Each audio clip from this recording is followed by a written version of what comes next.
বিধানসভা লোকসভা ইলেকশন গ্রামে খুব বেশি অশান্তি হয়, ও অন্য লোক তো দাঁড়ায়। আর পঞ্চায়েত ইলেকশনে কারুর শালা, কারুর খালু, কারুর মামু, কারুর নানি ভোটে দাঁড়ায়, যার জন্য সবার একটু কাটা গরম থাকে। এ চায় আমার নানি জিতুক, ও চায় আমার শালিটা জিতুক, এ চায় আমার পুকুরটা জিতুক। তো পঞ্চায়েত ইলেকশনে গ্রামে সবচেয়ে বেশি গরম। কংগ্রেসের একটা, সিপিএম এর একটা, টিএমসির একটা প্রার্থী দেয়। তো এই ভোটের সময় যিনি ভোটে দাঁড়ান উনি কি একদম নমিনেশন সাবমিট করে দিয়ে বাড়ি এসে কি চুপচাপ নাকে দিলতে ঘুমায়? হ্যাঁ, ঘুমায়। 150 পরিবারের বাস আমাদের এই ছোট্ট আকারপুর গ্রাম, 150 পরিবারের বাস, আলহামদুলিল্লাহ। তো যারা ভোটে দাঁড়ায় তারা কিন্তু গ্রামে এসে প্ল্যান তৈরি করে যে কোন প্ল্যানে আমরা ভোটে যাই। প্ল্যান তৈরি হয় না? টিএমসি ভোটে দাঁড়ালো, গ্রামে এসে হিসেব করলো বিভিন্ন পাড়া থেকে একটা দুটো করে ছেলে নিয়ে রুদ্ধদ্বার, এটা ফাঁকা মাঠে না, ঘরের ভিতরে বসে মিটিনে ভোট, আসল ভোট ঘরে হয়। রফিক বল তোর পাড়ায় ভোট কত? তাহলে চাচা আমার পাড়ায় ভোট আছে শতখানি, তার টিএমসি কত পেতে পারে?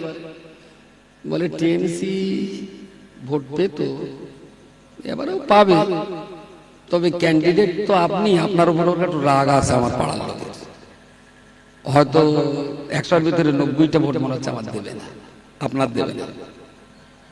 আচ্ছা ঠিক আছে, থাক, হইবার তোর পাড়ার খবর। তাহলে আমার পাড়ার লোক টিএমসির ভোট দেয়, তবে সে রাস্তাটা তো সারাই হয়নি, সেই জন্য ওদের একটু দুঃখ আসবে। তাহলে যেমন উপায়, তাহলে আপনি এক কাজ করতে পারেন, যদি ওই পাড়ায় একটা মিটিং করে ওদের যদি বলে আসেন যে তোমরা যদি আমার ভোট দাও, আমি যদি জিততে পারি, তাহলে আমার প্রথম যে টাকা পাস হবে তোমাদের রাস্তাটা আগে করে দেবো। বলছে তাই? তাই আচ্ছা ঠিক আছে, আমি একদিন যাবো। গেল, এই গোলাম আলী তোর পাড়ার খবর কি? তো বলছে স্যার আমার পাড়ার ওরা তো একটু মাস্টার গোছের লোক, ওরা একটু মোড়লি করতে ভালোবাসে। আপনি যদি বলে আসেন যে ইলেকশনে জেতার পর কোথায় কি কাজ হবে না হবে, তোমরা আমার যা যা বলবো আমি ঠিক তাই তাই করবো, ওরা একটু মোড়লি দিতে হবে। তাহলে ঠিক আছে, তাই হবে, বলবি আমি যাবো। আচ্ছা সবিক তোর পাড়ার খবর? বলছে চাচা আমার পরে কোনো অসুবিধা নেই, 70টা ভোট আছে, তা সব তো চুল্লু। ভোটের দিন আপনি বিয়ারাল কাছে বাংলা মাল দেবেন, আর আমি সকালবেলা 1 গ্লাস করে মাল দিয়ে দেবো, আর চুটিয়ে গিয়ে ভোট দিয়ে আসবো, ওর আরো কোনো দাবি টাবি নেই। মাল করতো ওই দিন সকালে 1 গ্লাস করে বাংলা মাল দিতে হবে। বলে ঠিক আছে, 3000 টাকা লিখে সবার কেন, বাড়ির বউকে 1 গ্লাস করে দিয়ে দিবি, হয়ে গেল। তাহলে ভোটের প্ল্যান, তাই না? ও তো জিততে হবে।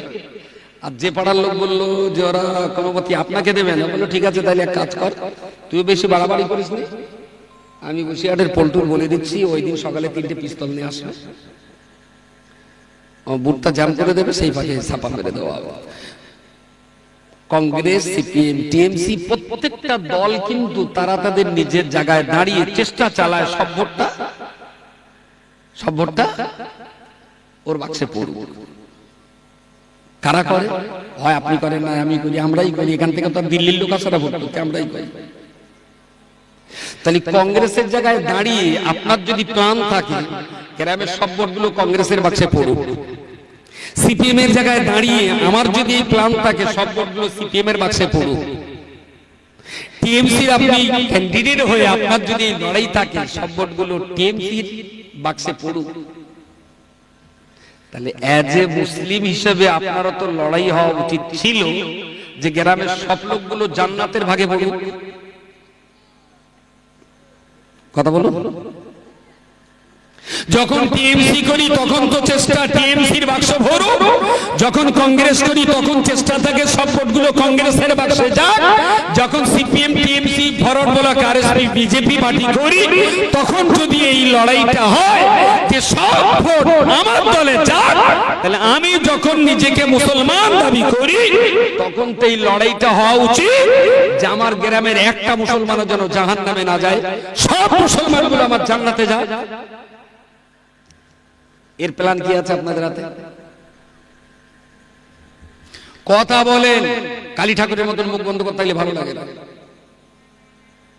টিএমসিকে জেতাবার জন্য তার প্ল্যান আপনারাই তৈরি করেছেন, কংগ্রেসকে জেতাবার জন্য সে প্ল্যানও আপনাদেরই তৈরি করা, আরএসপিকে জেতানোর প্ল্যানও আপনারা।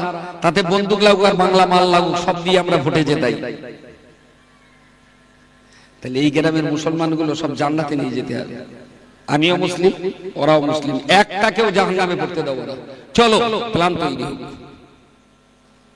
কি প্ল্যান করেছেন? কথা বলেন।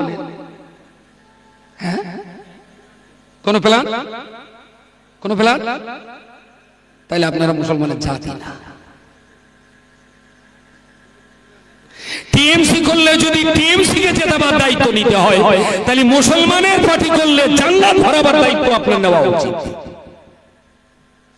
শুধু আমি আর মোল্লেকা মেজে বউটা এই দুজনে নামাজ কালাম পড়ে জান্নাতে যাব আর সব মুসলমান জাহান্নামে যায়, এটা কোনো মুসলমানের কাম্য নয়। মুসলমানের কাম্য সামগ্রিক, মুসলমানের কাম্য সার্বজনীন, মুসলমানের কর্ম গোটা জাতিটিকে নিয়ে। কোন আত্মকেন্দ্রিক লোক কখনো মুসলমান হতে পারে না, কোন ব্যক্তি কেন্দ্রিক ব্যক্তিত্ব কখনো মুসলমান হতে পারে না। মুসলমান নিজের জন্য বাঁচে না, জাতির জন্য বাঁচে। মুসলমান একা নিজের পরিবারের জন্য বাঁচে না, মুসলিম গোটা জাতীয় পরিবারের জন্য মুসলমানকে বাঁচতে হয়। খুবই দুর্ভাগ্য আমাদের। আমরা দোষ দেই কপালে, আমরা দোষ দেই সমাজে, আমরা দোষ দেই যুগের, আমরা দোষ দেই কাল বা পরিস্থিতি। আমি বলছি না, দোষ কারণ না, দোষ হলো আমাদের নিজেদের। আমাদের প্ল্যান নেই, আমাদের চেষ্টা নেই, আমাদের মেহনত নেই, আমাদের পরিশ্রম নেই, আমাদের ইচ্ছাও নেই, আমাদের সদিচ্ছাও নেই, যার জন্য আমার সমাজ এইভাবে সর্বনাশ হচ্ছে। বলবেন কি রোধ করা যাবে না? আমি বলছি যাবে। হাল ছাড়ার কোনো জায়গা নেই, অবশ্যই রোধ করা যাবে। কি করে যাবে? প্ল্যান তৈরি করতে হবে, বসতে হবে, ভাবতে হবে। গ্রাম বাঁচানোর জন্য আমাদের পার্টি করতে গেলে যদি গাঁটির টাকা কিছু দিতে হয়, তাই না? কিছু লোক পার্টি করে যেমন পার্টির থেকে টাকা নেয়, তখন কিছু লোক এমনও আছে যারা পার্টিতে টাকা ঢেলে। পার্টিতে টাকা ঢেলে না, টাকা তো আর আসমান থেকে পড়ে না। কিছু লোক পার্টি করে যেমন টাকা রোজগার করে, কিছু লোক তেমন পার্টিকে বাঁচার জন্য লাখ লাখ নয় কোটি কোটি টাকা পার্টিতে ঢালে। তাহলে যে লোকটা পার্টিতে টাকা ঢেলে পার্টিকে জেতাবার লড়াই করে, সে যদি মুসলমান হয় তার এটা উচিত ধর্মের জন্য টাকা ঢেলে আমার মুসলমানগুলোকে জান্নাতে নিয়ে যাওয়ার প্ল্যান তৈরি হোক। পার্টিতে যদি টাকা যায়, তাহলে ধর্মের জন্য কেন টাকা যাবে না? প্রিয় শ্রোতা মণ্ডলী, নবী মুহাম্মদুর রাসূলুল্লাহ সাল্লাল্লাহু আলাইহি ওয়াসাল্লাম যে যুগে জন্মগ্রহণ করেছিলেন, ওই যুগের বাবারা শিশু সন্তানগুলোকে জীবন্ত হত্যা করে ফেলত। রাসূলুল্লাহ যে যুগে জন্ম নিয়েছিলেন, ওই যুগের ছেলেরা মেয়েরা বাবা মাকে কোনো সম্মান প্রদর্শন করত না। ওই যুগের মানুষেরা চুরি ডাকাতিতে তারা বড় অভ্যস্ত ছিল, মদ গাঁজা জেনা ব্যভিচারে তারা বড় অভ্যস্ত ছিল, মারামারি আর কাটাকাটি, খুন খারাপি আর জোর জবরদস্তি, সব কিছু তো সেই যুগের ভিতরে বিদ্যমান ছিল। কিন্তু বান্দা মনে রাখতে হবে, অশান্তির দাবানলে দাউ দাউ করে জ্বলে একটা অন্ধকারাচ্ছন্ন সমাজে দাঁড়িয়েও নবী মুহাম্মদুর রাসূলুল্লাহ সাল্লাল্লাহু আলাইহি ওয়াসাল্লাম তিনি হাল ছাড়েননি। আপনি বলছেন আমার গ্রামের মানুষ খারাপ, আমার গ্রামের মাটির দোষ, যুগ জমানা খারাপ। আপনি কেটা বলবেন রাসূলুল্লাহ যে যুগে এসেছিলেন সেই যুগের চেয়ে আপনার গ্রামের অবস্থা খারাপ? বলেন বলেন, বলতে পারবেন কি? ঐতিহাসিকরা বলেছেন অজ্ঞতার যুগ, মায়ের সঙ্গে বেটা ধর্ষণ করত। আপনার গ্রামে এত সর্বনাশ ঘটেনি।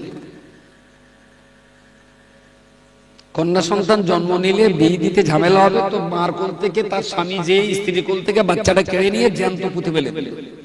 আকারপুরে ঘটেছে কখনো? তাহলে আপনার গ্রামেও অন্ধকার আছে, তাই বলে নবীর যুগের মতো অন্ধকার না। রাসূলুল্লাহ যে যুগে জন্মগ্রহণ করেছেন এই যুগের মতো অন্ধকার তো নয়, তার চেয়ে তো অনেক ভালো। তাহলে এই কঠিন অন্ধকার যুগে রাসূল কিন্তু পারবো না, হবে না, সম্ভব নয়, নবী কিন্তু হোপলেস হয়ে পড়ে। যে আল্লাহ তুমি আমাদের এমন একটা মক্কায় পাঠালে হেদায়েতের জন্য, এরা মানুষই জানতো না। আল্লাহ তুমি আমার দায়িত্বটা এখান থেকে তুলে আর এক জায়গায় দায়িত্ব দাও, এ গ্রামে এ জায়গায় আমি পারবো না। রাসূল কখনো বলেছিলেন? আপনি কেন হতাশ হন, আপনি কেন নিরাশ হন? আপনি তো সেই নবীর উম্মত। আপনার নিরাশ এবং হতাশ হওয়াটা তো পাকা ইমানদারের লক্ষণ, এটা দুর্বল ইমানের লক্ষণ। যদি আরেকটু পিছিয়ে যান, হযরত মুসা কালিমুল্লাহ আলাইহিস সালাম, আল্লাহ তাকে নবুয়ত দিলেন। মুসা নবী বললেন, আল্লাহ আমি তো ছিলাম একজন সাধারণ মানুষ, আমি বিরাট লেখাপড়া জানি না, আমার বিরাট দক্ষতা যোগ্যতা নেই, আপনি আমাকে নবী বানালেন। তা বলছে, আমার কাছে তুমি উপযুক্ত, তাই তোমাকে নবুয়তের দায়িত্ব দিলাম। মুসা নবী একবারও বলেননি যে আমি পারবো না। বলেছিলেন, আল্লাহ আপনি যদি আমাকে নবুয়তের দায়িত্ব দেন, আমি আপনার দেওয়া দায়িত্ব পালন করব, তবে আমার একটা ছোট্ট শর্ত আছে। তো যে কি শর্ত? বললো, আমার প্রথম নম্বর শর্ত হলো রব্বিশ রাহলি সাদরি। আল্লাহ আমার বুকের ভিতরের যে ভাবনা চিন্তা করার জায়গা, আগে তো আমি আমার ভাবনা ভাবতাম, আর আপনি এখন নবী বানিয়ে দিয়েছেন, অনেক লোকের ভাবতে হবে। তাহলে একজনের ভাবতে গেলে ছোট কলিজা হলে হয়, আর সবার ভাবতে গেলে কলিজাটা কি বড় দরকার। আমার বুকের ভিতরে কলিজার জায়গাটাকে আপনি অনেক বড় করে দিন। জোরে বলুন সুবহানাল্লাহ। বলেননি যে আমি পারবো না, বলেছেন নবুয়ত দিলাম। মুসা নবী বললেন, আমি নিতে পারি, তবে আমার বুকের ভিতরের ভাবনার জায়গাটা রব্বিশ রাহলি সাদরি, আমার বক্ষকে আপনি প্রশস্ত করে দিন, আমি কাজ করব। আল্লাহ পাকের নবী মুসা আলাইহিস সালাম দ্বিতীয় নম্বর দাবি করে বললেন, রব্বুল আলামিন ওয়ায়াসসির লি আমরি। আল্লাহ আপনি আমাকে যে কাজগুলো দিয়েছেন এই কাজগুলো আমি আমার জায়গায় দাঁড়িয়ে যত কঠিন বলে মনে হোক না কেন, আপনার দেওয়া কাজগুলো আমি যাতে সহজ করতে পারি। ওয়ায়াসসির লি আমরি, আপনার দেওয়া কাজগুলো আমার পক্ষে পালন করাটা আমার জন্য সহজ করে দিন। সহজ। আচ্ছা, নবুয়তের দায়িত্বটা কি খুব সহজ বলে মনে হয়? দায়িত্বটা কঠিন দায়িত্ব। মুসা বললেন, আল্লাহ কাজটা যত কঠিনই হোক না কেন আমার জন্য সহজ করে দিতে হবে। আমি ময়দান ছেড়ে পালাবো না। বোঝা যেমন চাপিয়েছে, আমি দায়িত্ব নেব, তবে সারা পৃথিবীর জন্য কঠিন হলেও আমার জন্য আপনাকে সহজ করে দিতে হবে।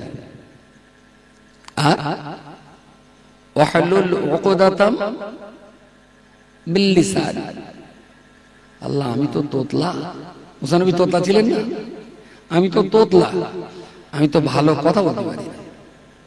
লোকে যে কথা 1 মিনিটই বলে, আমার সেই কথা বলতে 10 মিনিট লাগে। তো শো করতে আমার তো অনেক টাইম লাগে। তা আপনি যদি আমার নবুয়তের দায়িত্ব দেন, তাহলে লোকের কাছে আমার বলে বেড়াতে হবে। আর আমি যদি লোকের কাছে তো ঠেলে যাই, ঘোড়ার ডিম, লোকে আমার কথা শুনবে না। ওয়ায়াসসির লি আমরি ওয়াহলুল উকদাতাম মিন লিসানি। আল্লাহ মানুষের কাছে কথা বলার জন্য আমার জবানের যে জড়তা, যে আড়ষ্টতা, এইগুলো দূর করে দিয়ে সাবলীল ভাবে আমাকে কথা বলার ক্ষমতা দিতে হবে। একটু জোরে বলেন সুবহানাল্লাহ। মুসা তো বলতে পারতেন, আল্লাহ আমি তোতলা লোক, ওসব ঝামেলা আমি পারবো না, আমি তোতলা মানুষ, ওসব আমি কথা বলতে পারবো না, তোমার লোক ডাকো। মুসা বললেন, আল্লাহ দায়িত্ব যখন আপনি দিচ্ছেন, তাহলে আমাকে সুন্দর করে কথা বলার ক্ষমতা আপনাকেই দিতে হবে, যেন বহু মানুষের কাছে আমি কথাটা তুলে ধরতে পারি।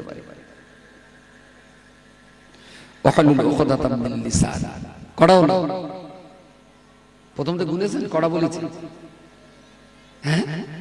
রব্বিশ রাহলি সাদরি ওয়ায়াসসির লি আমরি ওয়াহলুল উকদাতাম মিন লিসানি। 4 নম্বর শর্ত হলো ইফকাহু কওলি। আল্লাহ আমি এই দ্বীন ইসলামের কথাগুলো যাদের কাছে বলবো, আল্লাহ ওদেরকে একটু বোঝার ক্ষমতা দিতে হবে। আমি যতই ভালো করে বলি না কেন, ওদের যদি বোঝার ক্ষমতা না থাকে, তাহলে আমার কথার ওরা কোনো দাম দেবে না। তাহলে নবুয়তের দায়িত্ব পালন করার জন্য নবী মুসা আলাইহিস সালাম নিজের জন্য 3টে চেয়েছিলেন, দেশের জনগণের জন্য একটা চেয়েছিলেন নিজের জন্য তিনটে। কি কি? আমার বুকের বুঝবার জায়গাটাকে প্রশস্ত করে দিতে হবে, আর কঠিন কঠিন দায়িত্ব আমার জন্য সহজ করে দিতে হবে, আর আমার জবানের আড়ষ্টতা ভাব দূর করে দিয়ে কথা বলার সাবলীলতা দিতে হবে। লোকের জন্য যেটা একটা চেয়েছিলে সেটা হলো এই, আমি মুসা মানুষের কাছে যে ইসলামটা যখন তুলে ধরবো, আল্লাহ ওরা যেন আমার কথাটা বোঝে, ওদের বুঝবার ক্ষমতা দিতে হবে। তাহলে আর সমস্যা কিচ্ছু থাকলো না। মুসা নবী আলাইহিস সালাম নবুয়তের সেই দায়িত্ব নিয়ে 400 বছরের এক প্রতিষ্ঠিত রাজশক্তি কার মোকাবেলায়? ফেরাউনের মোকাবেলায় ময়দানে নামলেন। আর আপনি মুসা নবী যদি আল্লাহর দেওয়া দায়িত্ব নিয়ে 400 বছরের প্রতিষ্ঠিত ফেরাউনের মতো রাজশক্তির মোকাবেলায় ময়দানে নামতে পারেন, আপনারা 10টা মানুষ এক হয়ে এই গ্রামের মানুষগুলোকে একটু দিনের পথে ডাকতে পারেন না? কলমার পথে ডাকতে পারেন না? বাচ্চাগুলোর হাতে পায়ে ধরে বোঝানো যায় না যে ফ্রি ফায়ার আর পাবজিটা খেলে পয়সা আর সময়টা নষ্ট করো না বাবা, মক্তবটা কি সুন্দর পড়ার জায়গা হয়েছে, সন্ধ্যাবেলা তোমার একটু বসে পড়াশোনা করো। এই কথাগুলো বুঝিয়ে বলার লোক কি গ্রামে নাই? জবাব কিন্তু পাপী লোকেদের যতটা দিতে হবে, যারা জানে বোঝে অথচ চুপ করে আছে, এদের জবাব কিন্তু আরো কঠিন ভাবে দেওয়া হবে, কঠিন ভাবে দেওয়া লাগবে নামাজি লোক। কারণ তুমি নামাজ পড়তে, তোমার প্রতিবেশীরা নামাজ পড়তো না, তাদের নামাজ পড়াবার জন্য তুমি কি চেষ্টা করেছিলে বলো? তোমার মেহনত তো ছিল, তোমার পরিশ্রম তো ছিল। খুবই দুর্ভাগ্য আমাদের, আমি শুরুতেই বলেছি ইসলামটা বুঝ না।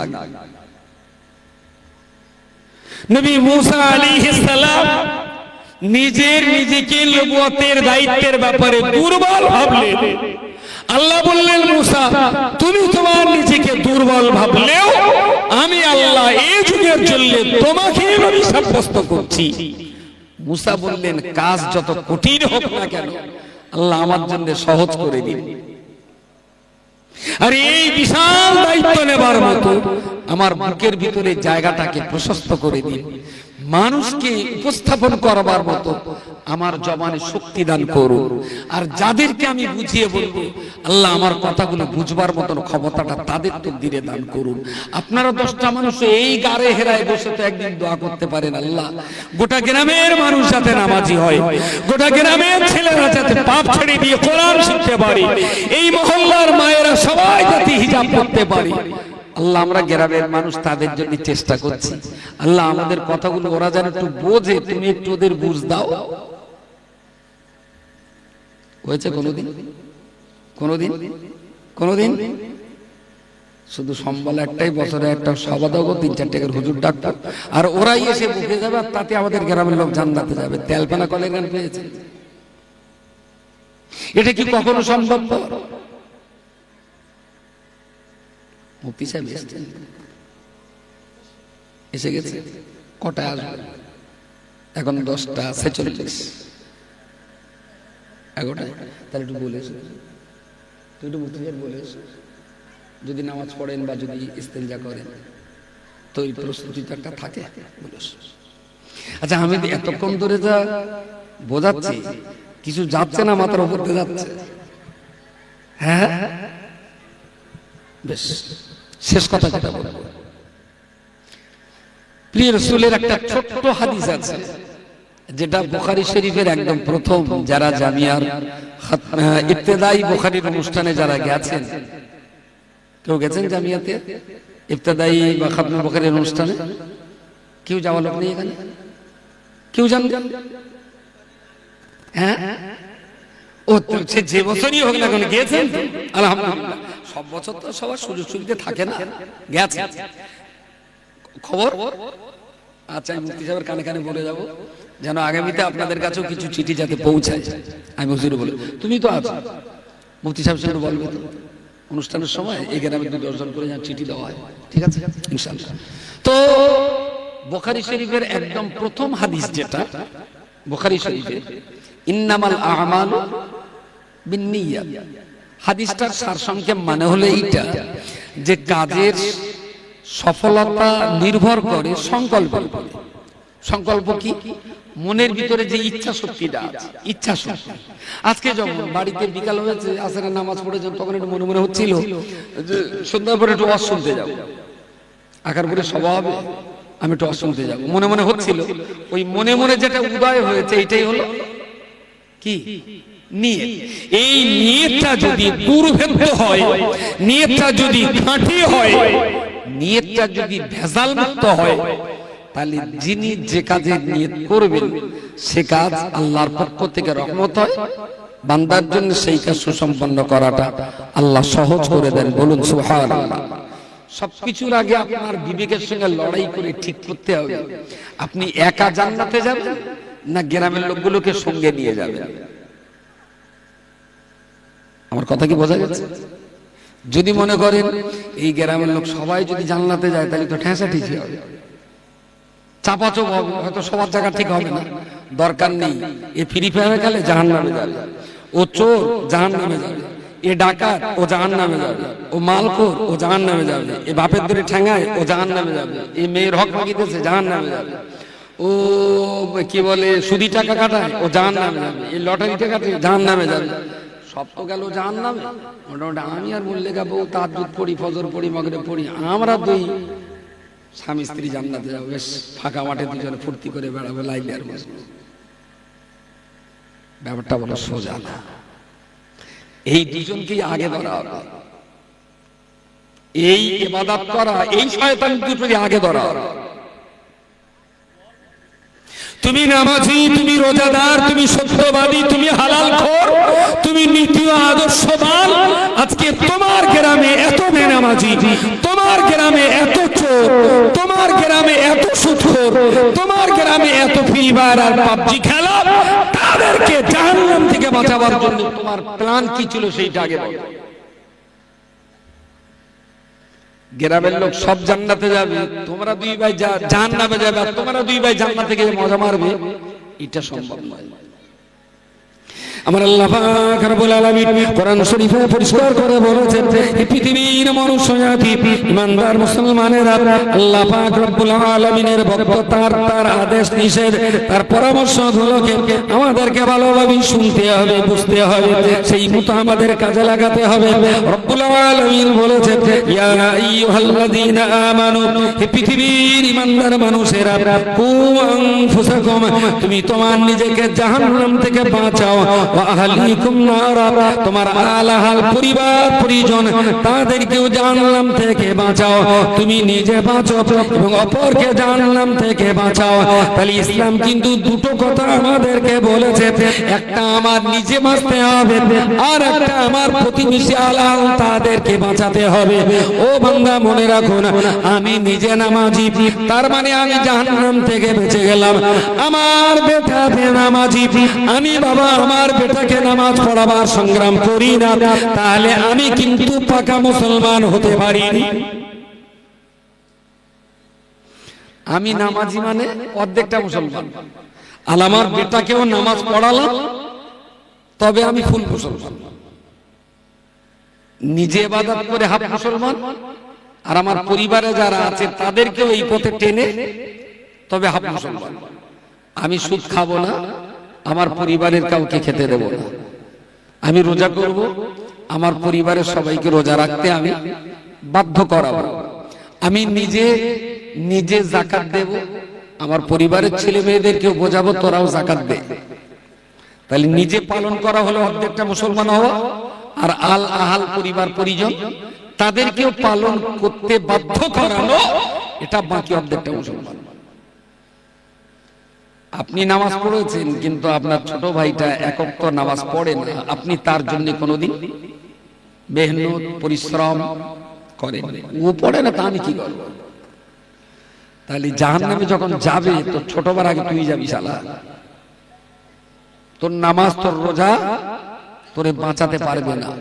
ইসলাম স্বার্থপরতার ধর্ম নয়, ইসলাম একা বাঁচার ধর্ম নয়, ইসলাম একা উন্নতির ধর্ম নয়। আমি আমার পরিবার, আমার প্রতিবেশী, আমার গ্রাম সবাইকে নিয়ে তো ইসলাম আমাদেরকে ভাবায়। এই জন্যে আপনি যেন ভাববেন না গ্রামের লোক করে না তা আমি কি, আমি তো নামাজ পড়ি, রোজা করি, হজ করি, যাকাত দিই, সত্য কথা বলি, হারাম খাই না, আমি আমার দিকে ঠিক আছে। আমি চাচা তুমি তোমার দিক দিয়ে মোটেও ঠিক নেই, কারণ ও আহলিকুম নার, কোরআনের এই আয়াতটা তোমার জীবনে তুমি প্রতিফলন ঘটাতে পারলে না। তোমার নিজেকে বাঁচতে হবে, তোমার আল আহাল প্রতিবেশী তাদেরকেও বাঁচাতে হবে।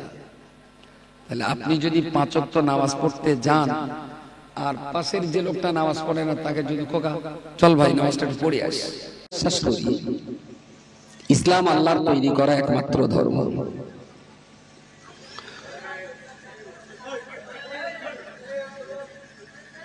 বেরোলে হবে না, কটা ধরে একটু বসাতে পারবেন ওই লাল গেঞ্জিটা এই করছে। আচ্ছা ওসব আমাদের গ্রামের নাকি বিদেশি, পাশের গ্রামের, ওদের তো ভিসা দেওয়াই ভুল হয়েছে আপনাদের। অন্তত যারা সবাই এসে বসবে তাদের এন্ট্রি দেওয়া ভালো, ওরা তো বসবে না, হোড়াউড়ি করা পার্টি, ওদের তো গ্রামে ঢুকতে দেওয়াই উচিত হয়নি। রাস্তার উপরে বহু মানুষ আছেন, অনেক উঠতি বয়সের নওজওয়ান যুবক আছেন। আমি সমস্ত ভাই বন্ধুদেরকে ডাকছি, আমাকে বাইক করে আনলো, অন্তত 8-10টা লোকের গায়ে আমার পা লেগেছে। তার মানে এত টাইট রাস্তা যে গায়ে পা দিয়ে আসা ছাড়া আমার আর কোনো উপায় ছিল না। বহু মানুষ রয়েছে, আবার এটাও ঠিক, ওরা যদি সব আসে তা আপনাদের আবার পাত্তা দেবে না, সবাই আসলে আপনাদের আবার বাড়ি যেতে হবে। যাক যাক যাক যাক, এই দুটো ঘুরছে দেখেছেন, মনে হচ্ছে তালেবান কোম্পানি এক্ষুনি ছেড়ে দিয়েছে সার্টিফিকেট দিয়ে, রেল্লা মেরে বেড়াচ্ছে, কি সুন্দর দেখে।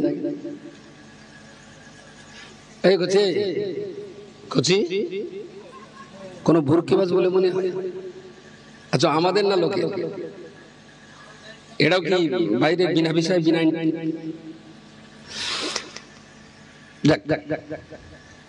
এক হেমা মারানি অবস্থা দেখে আল্লাহ মালিক। আসলে দোষ কারোরই নয়, দোষ আমাদের। আচ্ছা এই সবাই চাঁদা দিয়েছে তো গ্রামের লোক, জান প্রাণ খুলে চাঁদা দিয়েছে। আবার এদের এই টাকাগুলো না চুরি করা, না ডাকাতি করা, না ব্ল্যাকমেল করা, নিতান্ত এই নৌকা চালানো, ইট ভাটায় কাজ করা, মাঠে জম দেওয়া, কঠিন কষ্ট মেহনত করেই তো টাকাগুলো রোজগার করতে হয়েছে। আর সেই রোজগার করা টাকা জলসার যা আয়োজন আছে, খুব গরিবের মতো খরচ হলে অন্তত 30,000 টাকা হবে নাকি? বড্ড বেশি বলেছি না কম? আরো বেশি? কত বাজেট আজকে? 60,000-এর মতো বাজেট। ছোট প্যান্ডেল তো, আবার নিচেও সেন্টারিং করতে হয়েছে। তো 60,000 টাকা খরচা করে আজকের এই জলসার আয়োজন, আর এই 60,000 টাকাই কিন্তু আকারপুর গ্রামে। এতে আমার 6 পয়সা দান নেই, মুফতি সাহেবের 6 পয়সা এই সবাই দান করেননি মনে হয়। আর আমার আগে রেজাউল ভাই বক্তব্য করছিলেন, উনিও নিশ্চয়ই 6 টাকা দান করেন। টাকা সব আপনাদের।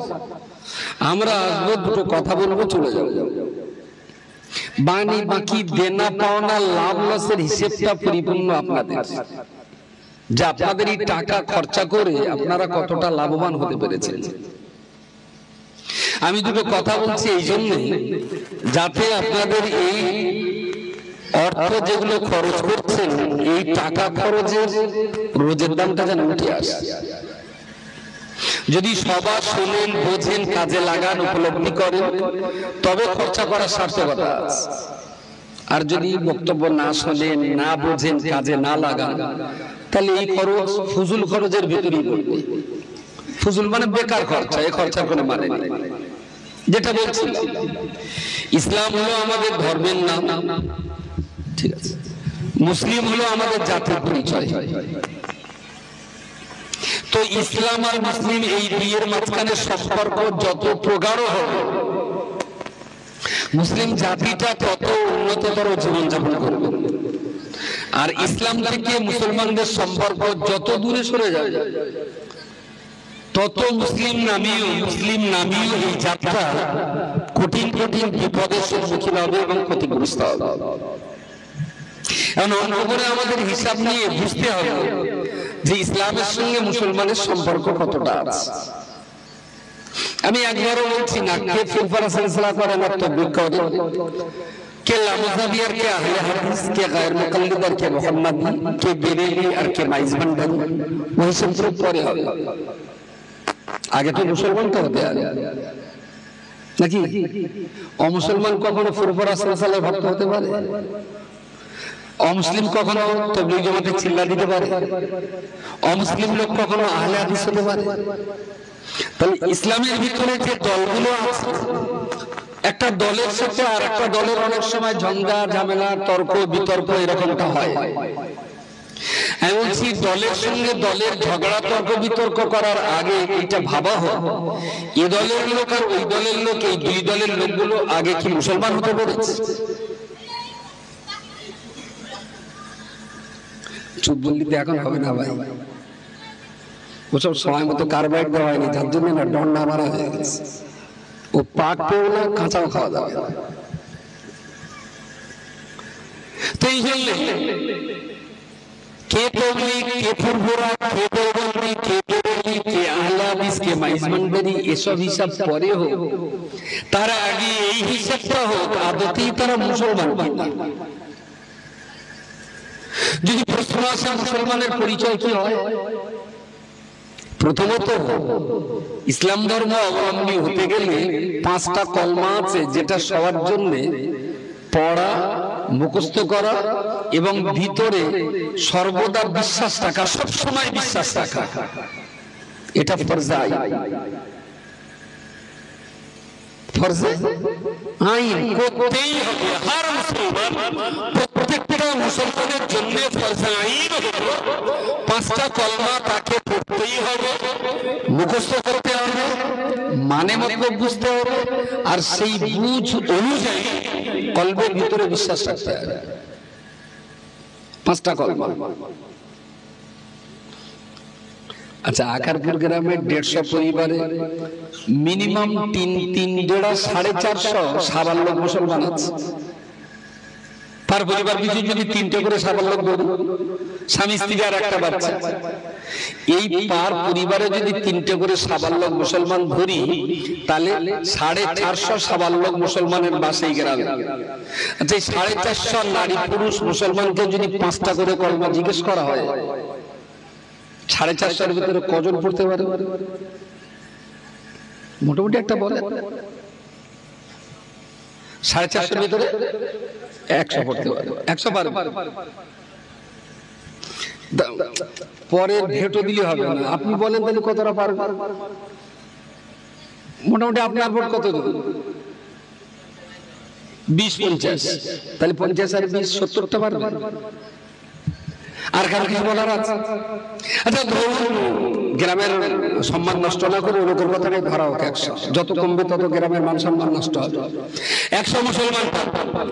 আচ্ছা, এই 100 মুসলমান যারা 5টা কলমা মুখস্থ পড়তে পারবেন, আলহামদুলিল্লাহ, এই 100 মুসলমান যারা 5টা কলমা মুখস্থ পড়তে পারছে, এর ভিতরে 5টা কলমার মানে বোঝে কজন?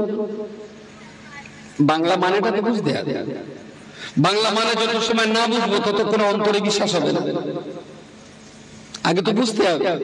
তো 100 মুসলমান যারা কলমা পড়তে পারবে, এর ভিতরে কলমাটা মানে বলতে পারবে কজন? হয়তো 10 জন। ভেরি গুড, হয়তো তার মানে 10 জন হতেই পারে, তবে না হওয়ার সম্ভাবনাটা বেশি। এই তো ডেকোরেটর মাল আছে, তাকে টাইট করে দেন, এই জায়গাটা বড্ড জ্বালাচ্ছে তো। যতবার দিই ততবার সরে যাচ্ছে। কোচ একটু বসে খাও এক জায়গায়, তুমি কি খুব ব্যস্ত? ঝাড়তে ঝাড়তে খাতি হচ্ছে।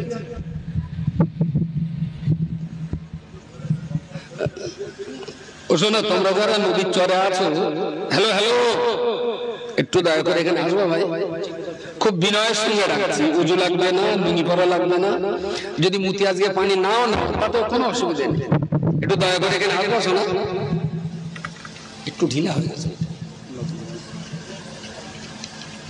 ফিরে বাড়ি যায় না।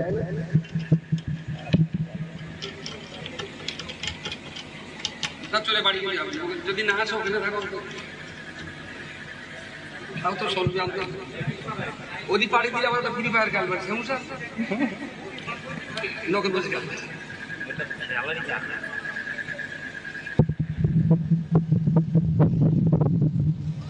তো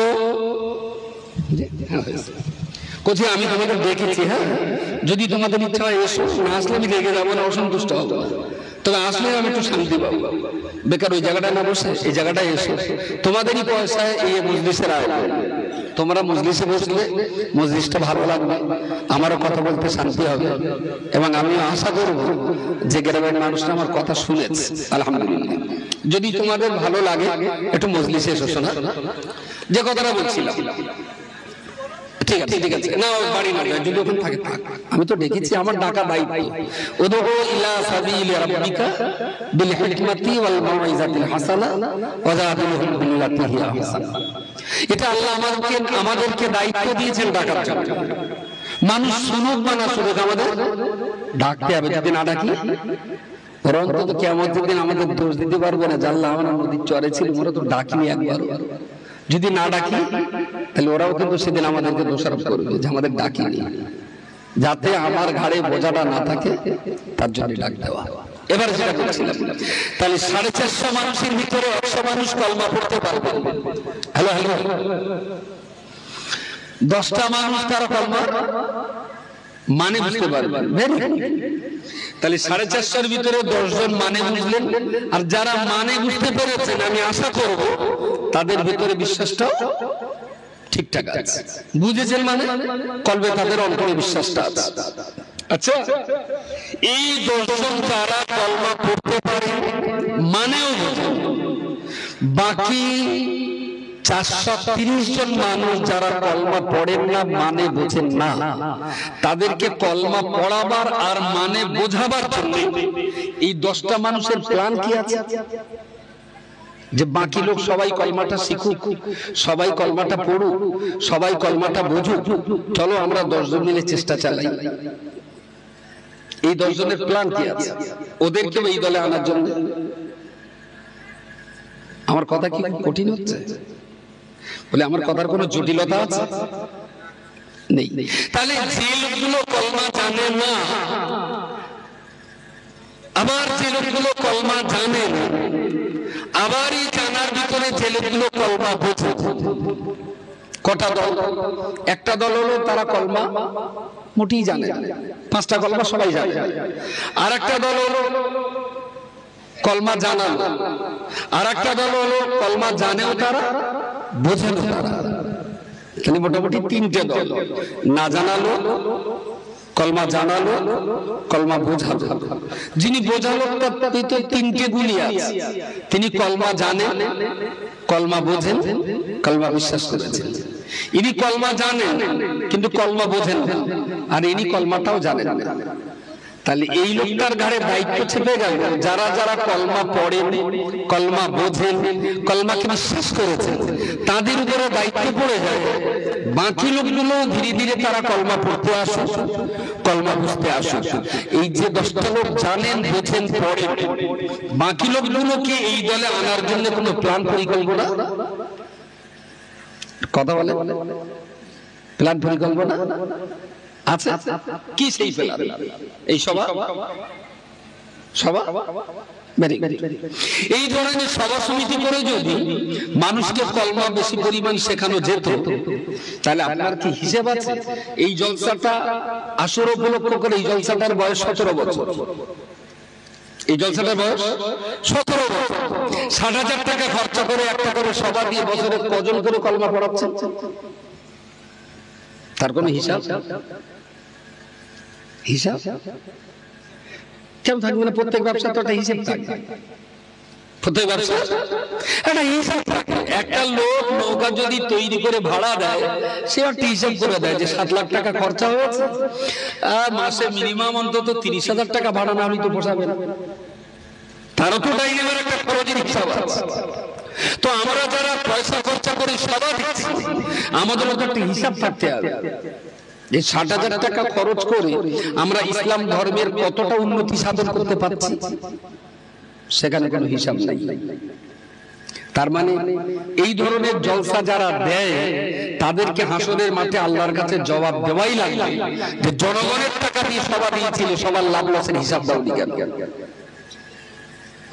এবং এই সভাগুলোতে আমার মতন যারা বক্তব্য দেয় তাদেরকেও হাসরের মাঠে আল্লাহর কাছে জবাব দেওয়া লাগবে। শুধু মালের বিনিময়ে ধর্মসভা করেছিল, হেদায়েতের হিসাবটা করনি কোনোদিন। তার মানে বিপদে আপনারাও পড়বেন আর আমাদেরকেও বিপদে ফেলবেন। সভা যদি দিতে হয় হিসাব করেই দিতে হবে, লাভ লসে, না হলে সভা বন্ধ করতে হবে। কিন্তু বন্ধ করতে বললে ঠিক সামনে বছর মহরম মাসের চাঁদ উঠলি না আমার গা পা কামড়াবে, এই দেখ সে প্রতি বছর দেওয়া হয়, বেশ একটু মেয়ে জামাই আসে, কেমন একটা হুড়োহুড়ি না হয়। তাহলে সেই মাটি বলে গেল, অনেক কথা বলে, সব কথার দাম দিতে গেলে হয়, চালা তোল চালা তোল আমার স্বভাব। আমি সবার পক্ষে, আমি সবার বিপক্ষে না, কিন্তু হিসাব কিতাব করে আমি সবার পক্ষে। বেহিসাবি কোনো ব্যবসা পৃথিবীতে লাভবান হওয়া যায় না। একেবারে ইসলামের স্টার্টিং পয়েন্টেই যে কলমা, যে কলমা ছাড়া মুমিন আর মুসলমান হওয়ার স্বপ্ন দেখাই যায় না, খুবই দুর্ভাগ্যজনক সত্য কথা। আল্লামা রুহুল আমিন সাহেবের মতো মানুষ 63 বছরের জীবন, তার মিনিমাম 43 বছর ধরে তিনি এই সমাজের জন্য আপোষহীন সংগ্রাম করে 152খানা কিতাব লিখেছেন জাতিকে সঠিক পথ দেখানোর জন্য। পূর্বের বিশ্বাস করার মতো মানুষ 80 বছরের মতো বয়স পেয়ে তিনি অসম্ভব রকমের খেদমত করেছেন বাংলার এক প্রান্ত থেকে আরেক প্রান্ত পর্যন্ত।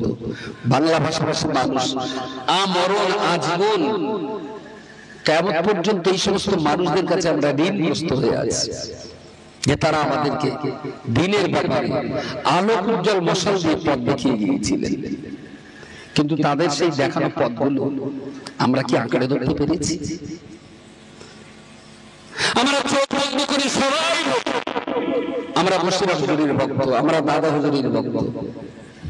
আমিও আপনাদের মতন সেই কাতারের সেই লাইনের আমিও একজন, আমিও দাদা হুজুর বসিরা হুজুরের ভক্তের দাবিদার। কিন্তু দুর্ভাগ্য, ভক্তি আমরা মুখে রেখেছি, ভক্তি আমরা মুখে মুখে রেখেছি, কিন্তু প্রকৃত অর্থে কি তাদের রেখে যাওয়া সেই পথটা ধরে রাখার ব্যাপারে কোনো লড়াই সংগ্রাম? হ্যালো মাইকে রয়েছে কিভাবে?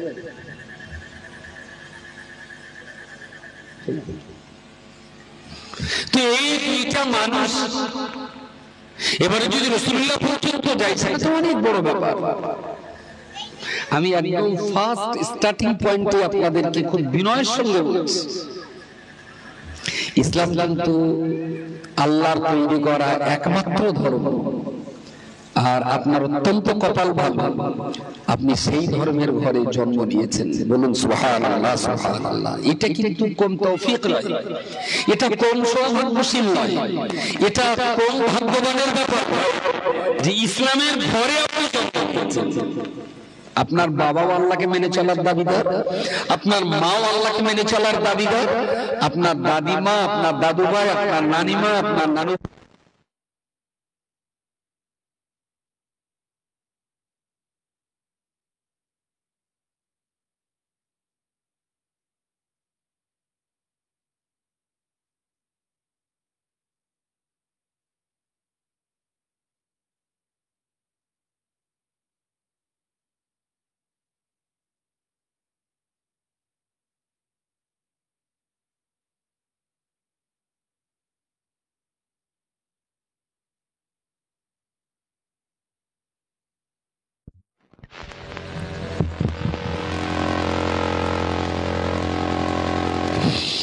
যে কথাটা বলছিলাম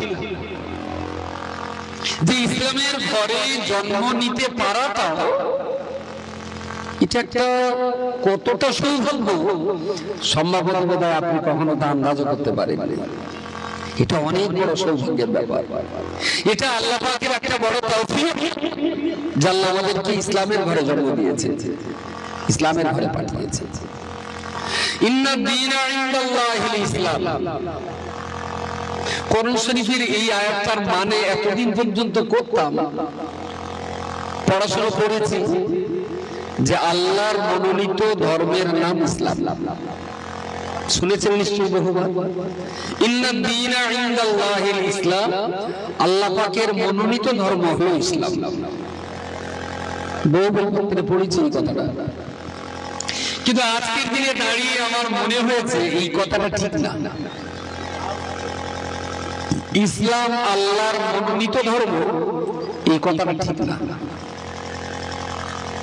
নিশ্চয়ই আপনারও মনে প্রশ্ন আসবে যে এই কথা এমন কত জোরে বললি মোবাইল বলা লাগে, এমনি শুনতে পাবে, একটু আসতে পারে। এই কথাটা ঠিক না। কেন ঠিক না? মনোনীত কাকে বলে? দেখুন, পশ্চিমবঙ্গে বসিরহাটের আশপাশের বহু বক্তা আছে, কিন্তু আজকের দিনে আপনারা আব্দুল মাতিনকে, আব্দুল কাইয়ুমকে আর রেজাউল সাহেবকে, তিনজন বক্তাকে কি করেছেন? মনোনীত করেছেন, তাই না? অনেকের ভিতর থেকে তিনজনকে মনোনীত করেছেন। তাহলে ধর্ম কি অনেকটা, যার ভিতর থেকে আল্লাহ ইসলামটা মনোনীত করেছেন? মনোনীত মানে দুদিন পর আবার ইলেকশন হবে, দেয়ালের গায়ে লেখা থাকবে টিএমসি পার্টির মনোনীত প্রার্থী, সে চাঁদু হোক আর নাটবল তো কেউ একটা টিএমসি পার্টি মনোনীত প্রার্থী। তার মানে টিএমসি পার্টির কাছে অনেকগুলো প্রার্থী ছিল, তার ভিতরে একজনকে মনোনীত করা হয়েছে, পছন্দ করা হয়েছে। সিপিএম লেখেও এরকম, বিজেপি লেখেও এরকম। তাহলে আল্লাহর মনোনীত ধর্ম ইসলাম, তার মানে এইটা ধর্ম অনেকটা ছিল, তার ভিতর থেকে আল্লাহ ইসলামটাকে মনোনীত করেছে। সত্যি সত্যি কি ধর্ম অনেকটা? না। ইন্নাদ দীনা ইনদাল্লাহিল ইসলাম, কোরআনের এই আয়াতটার আসল তাৎপর্য হলো এটাই যে আল্লাহর তৈরি করা একমাত্র ধর্ম, তার নাম হলো ইসলাম। সবাই মিলে বলুন সুবহানাল্লাহ। আল্লাহ তৈরি করেছে একটাই ধর্ম, আল্লাহ তৈরি করা দুটো ধর্ম। যে আল্লাহ আমার দেহ তৈরি করেছেন, যে আল্লাহ আমার নাকে অক্সিজেন দিয়েছেন, যে আল্লাহ আমার চোখে দৃষ্টি দিয়েছেন, যে আল্লাহ আমার গালে খাবার ক্ষমতা দিয়েছেন, যে আল্লাহ আমার জবানে বলার ক্ষমতা দিয়েছেন, যে আল্লাহ আসমান জমিন গ্রহ নক্ষত্র আর নিহারিয়া সবকিছু তৈরি করেছেন, সেই আল্লাহ তৈরি করা একমাত্র একটাই ধর্ম, তার নাম হলো ইসলাম। সুতরাং ইসলাম আল্লাহর মনোনীত কথাটা ঠিক না, বরং ইসলাম আল্লাহ তৈরি করা একমাত্র ধর্ম। আল্লাহ দুটো ধর্ম তৈরি করেন, আল্লাহ তিনটে চারটে তৈরি করেন। মানব জাতির জন্য আল্লাহ একটাই ধর্ম তৈরি করেছেন, তার নাম ইসলাম। ইসলাম মানে সবাই তো জানি শান্তি। বাহ, পৃথিবীর সবাই কিন্তু শান্তি পাগল, সবাই কিন্তু শান্তি চায়। সেই ইসলাম শব্দের মানে হলো শান্তি। তাহলে এই শান্তিটা কি একদিনের, এক বছরের, এক যুগের? না, চিরকালের, চিরস্থায়ী, চিরজন্মের, ইহকালের, পরকালের। দুনিয়াতে, কবরে, হাসরে, সিরাতে, মিজানে, সমস্ত জায়গায় যে রীতি, যে নীতি, যে আদর্শ আপনাকে শান্তি দিতে পারে, আপনাকে শান্তিতে রাখতে পারে, সেই রীতি নীতি আর আদর্শের সামগ্রিক নাম হলো ইসলাম। আরো একবার বলুন সুবহানাল্লাহ, সুবহানাল্লাহ। আপনাদের কাছে আমার প্রথম খুব বিনয়ের সঙ্গে অনুরোধ, আপনারা ইসলামটা একটু বুঝুন প্লিজ। ইসলাম ধর্মটাকে একটু বুঝুন। আমি মক্তবে শুয়েছিলাম, হুজুর নামাজ পড়ছিলেন, আমি এসে শুয়ে পড়েছি, আর আমি এসে বুঝতেও পারিনি যে হুজুর নামাজ পড়ছেন। যাই হোক, এই যে ছোট্ট একটা মক্তব, এই মক্তবটা যা বড় আছে, রাসূলুল্লাহ যে জায়গায় বসে বিশ্ব শান্তির জন্য আল্লাহর কাছে ফরিয়াদ করতেন, সেই জায়গাটার নাম হলো গারে হেরা। জায়গাটার নাম গারে হেরা, পাহাড়টার নাম জাবালে নূর। গারে হেরা কিন্তু এত বড়, এই আমি বসে আছি, আমার দুই পাশে এতটুকু, সামনে এতটুকু, দাঁড়াবার জায়গা এতটুকু একটা জায়গায় বসে রাসূলুল্লাহ বিশ্ব শান্তির জন্য ভেবেছিলেন প্রায় এক যুগ, কিছু কম বেশ এক যুগ। সেখানে কোনো জনমানব ছিল না, তিনি শুধু একাই ভাবতেন, একাই ভাবতেন। কি ভাবতেন? আল্লাহ, যে সমাজের মাঝখানে আপনি আমাকে পাঠিয়ে দিয়েছেন, এই সমাজের মানুষটা, অধিকাংশ মানুষ মদ খায়, নেশাগ্রস্ত। আল্লাহ, এদেরকে আমি কিভাবে ভালো পথে টানতে পারবো? যে সমাজে আল্লাহ আপনি আমাকে পাঠিয়েছেন, এই সমাজে পুরুষটা নারীর ইজ্জত নিয়ে জেনা, ব্যভিচার, ধর্ষণ, সবসময় তারা অকাজ কুকাজে মেতে থাকে। আল্লাহ, কোন পথ ধরলে জেনা, ব্যভিচার, ধর্ষণের হাত থেকে আমি আমার সমাজটাকে বাঁচাতে পারবো? আল্লাহ, যে সমাজে আপনি আমাকে পাঠিয়েছেন, এই সমাজের ছেলেরা মেয়েরা তারা তাদের বাপ মাকে সম্মান করে না, শ্রদ্ধা করে না, ইজ্জত করে না। আল্লাহ, কোন রাস্তা অবলম্বন করলে পরে সন্তানেরা তাদের পিতা মাতাকে মন প্রাণ দিয়ে ভালোবাসবে? আল্লাহ, যে সমাজে আমায় পাঠিয়ে দিয়েছে, এই সমাজের মানুষেরা কেউ বা চুরি করে, কেউ বা ডাকাতি করে, কেউ বা মারদাঙ্গা, কেউ বা খুন খারাপি, অশান্তি দাবানলে গোটা 24 ঘন্টা, গোটা দিনটাই অশান্তি দাবানলে দাউ দাউ করে জ্বলছে।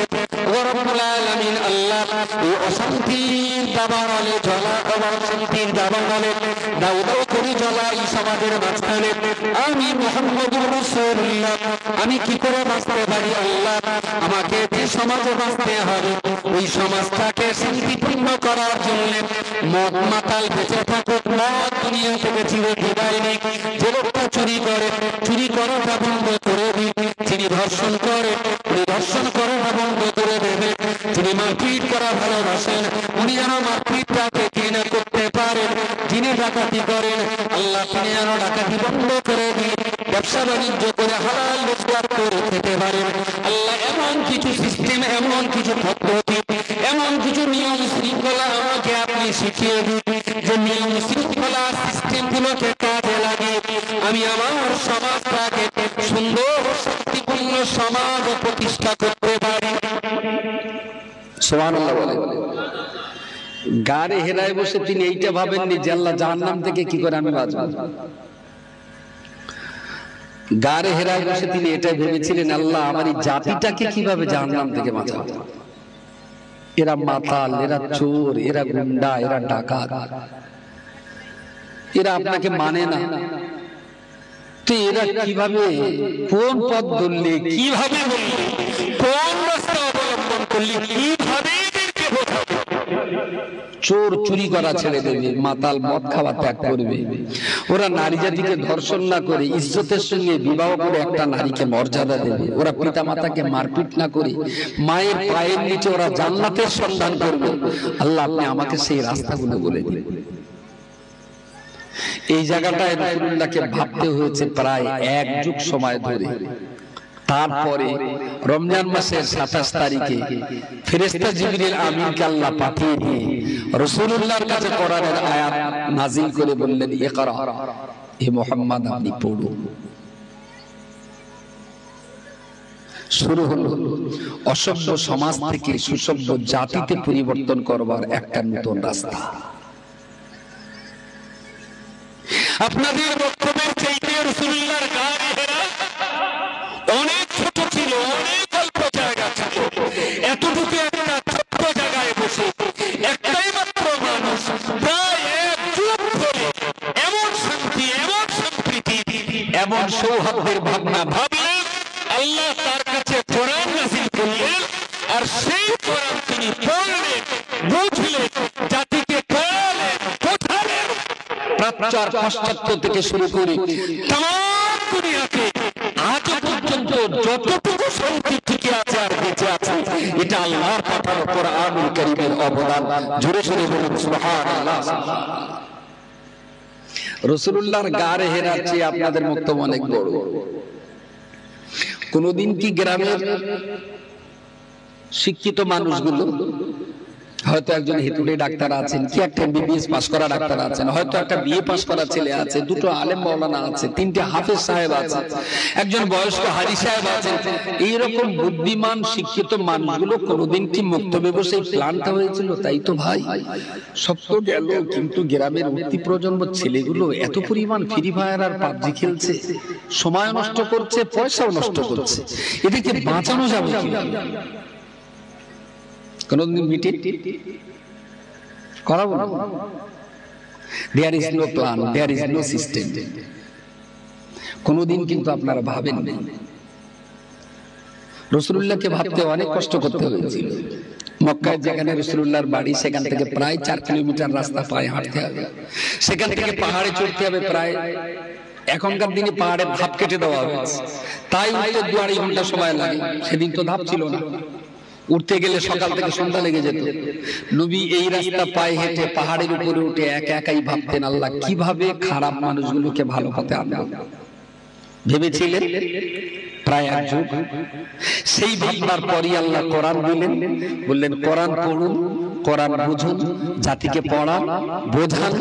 আপনার জাতি মদ ছেড়ে দেবে, আপনার জাতি চুরি ছেড়ে দেবে, আপনার জাতি জেনা ব্যভিচার ধর্ষণ ছেড়ে দেবে, আপনার দেশের মানুষেরা তারা সত্য কথা বলবে, শান্তির মক্কা, শান্তির মদিনা প্রতিষ্ঠিত হবে। জোরে সোরে বলুন সুবহানাল্লাহ, সুবহানাল্লাহ। নবী একা ভেবেছিলেন, একা, সেখানে দ্বিতীয় কোনো পার্টনার ছিল না, কোনো সাথী ছিল না। আজকে তো আপনার গ্রামের 10 জন মানুষ তো কলমা পড়তে পারে, কলমা বোঝেন, মানেও বোঝেন, বিশ্বাস রাখেন। এই 10টা মানুষ কি আমাদের এই গাড়ে হেরায় বসে কোনোদিন ভেবেছিলেন যে গোটা গ্রামের এই নগ্নতা, অসভ্যতা, পাপের কাজ, সময় নষ্ট, পয়সা অপচয়, এর হাত থেকে আমরা আমাদের গ্রামটাকে বাঁচাবো? কথা বলুন, কথা বলুন। মোলসাবদের ঘাড়ে বাড়ি থেকে ফায়ার করার কাজ না। যে হেদায়েত হচ্ছে না, আমরা কি করবো? ওই তো কাইম সাহেবের দিয়ে মাদ্রিদ দিয়ে ওয়াজ করাই, হেদায়েত না হলে আমরা কি করবো? আসলে আমরাই পাকা বদমাশ, বেকার ফাও পাকামি করে তো লাভ নাই। গ্রামটা তো আপনার, আপনার প্ল্যান, আপনার পরিকল্পনা, আপনার চেষ্টা, আপনার মেহনত, আপনার পরিশ্রম। যদি আপনি ঠিকঠাক না করতে পারেন, আমি আমার বোঝা লাভিয়ে দিয়ে যাচ্ছি। কিয়ামতের দিন আল্লাহ আবার ধরলে আমি বলবো, আল্লাহ বলেছিলাম সুন্দর করে, ওরা কাজ করে দিতে আমি কি করবো? আমার দায়িত্ব শেষ। যদি এই কথাগুলো আপনাদের না বলি, তাহলে নিশ্চয়ই হাসরের মাঠে আমি ধরা পড়ে যাব। যাতে আমার ধরা পড়তে না হয়, তার জন্যই কথাগুলো বলো। আচ্ছা, মানে বুঝতে পারবেন? তাহলে 450-এর ভিতরে 10 জন মানে বুঝলেন, আর যারা মানে বুঝতে পেরেছেন, আমি আশা করব তাদের ভিতরে বিশ্বাসটাও ঠিকঠাক আছে। বুঝেছেন মানে কলবে তাদের অন্তরে বিশ্বাসটা আছে।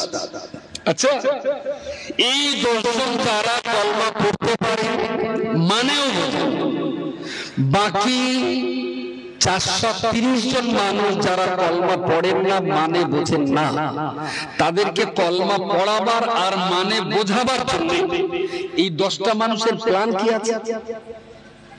যে বাকি লোক সবাই কলমাটা শিখুক, সবাই কলমাটা পড়ুক, সবাই কলমাটা বুঝুক, চলো আমরা 10 জন মিলে চেষ্টা চালাই। এই 10 জনের প্ল্যান কি আছে? ওদেরকে এই দলে আনার জন্য। আমার কথা কি কঠিন হচ্ছে? বলে আমার কথার কোনো জটিলতা আছে? নেই। তাহলে যে লোকগুলো কলমা জানে না,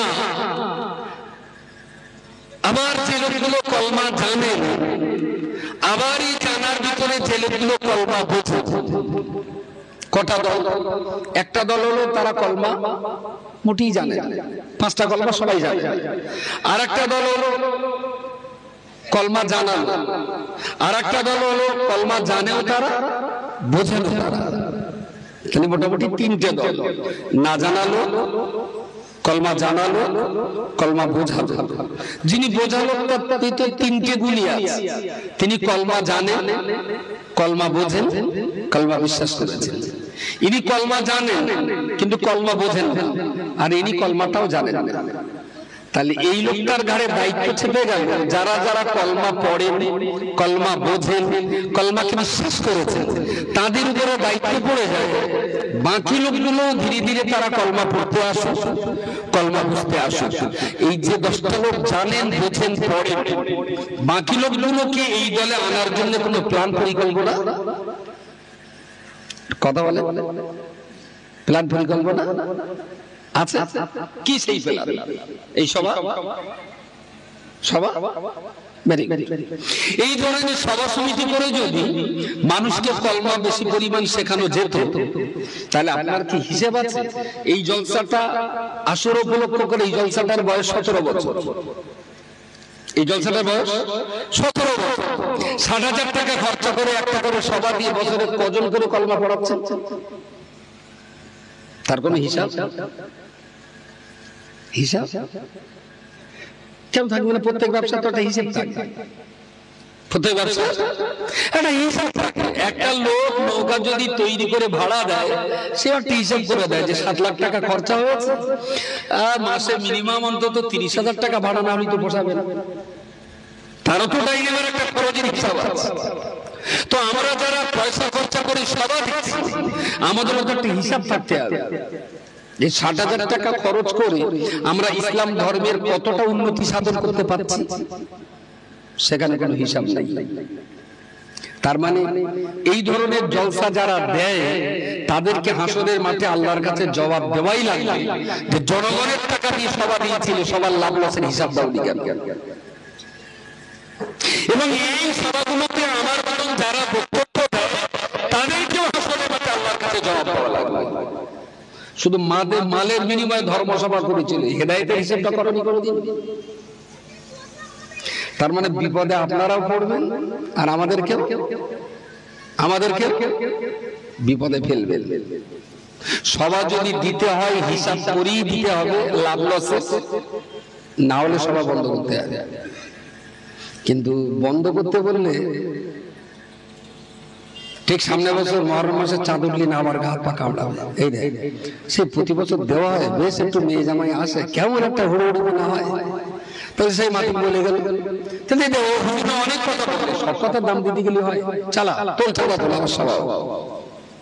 আমি সবার পক্ষে, আমি সবার বিপক্ষে না, কিন্তু হিসাব কিতাব করে আমি সবার পক্ষে।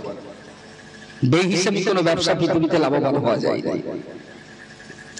একেবারে ইসলামের স্টার্টিং পয়েন্টেই যে কলমা, যে কলমা ছাড়া মুমিন আর মুসলমান হওয়ার স্বপ্ন দেখাই যায় না, খুবই দুর্ভাগ্যজনক সত্য কথা। আল্লামা রুহুল আমিন সাহেবের মতো মানুষ 63 বছরের জীবন, তার মিনিমাম 43 বছর ধরে তিনি এই সমাজের জন্য আপসহীন সংগ্রাম করে 152খানা কিতাব লিখেছেন।